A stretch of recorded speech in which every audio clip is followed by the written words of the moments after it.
Workshops for Science on Wheels is a different way to provide an interactive model of learning where it's different from your set classroom rules or expectations. We're coming in and kind of breaking down that barrier of having science be this intimidating thing where it's more of an interactive, a more creative kind of thing. We're taking STEM or STEAM and making it a lot more interactive for people.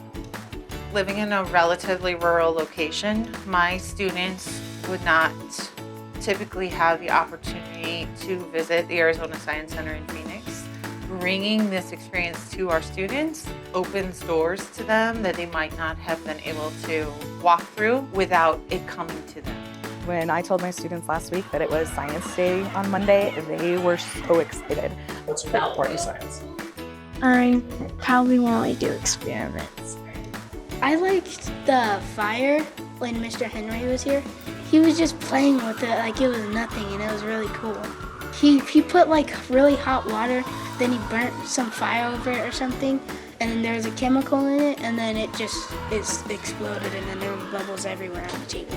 I learned not to play with fire like how he did at home. I really think the science center should go to other schools so kids get to enjoy the opportunities I've had too.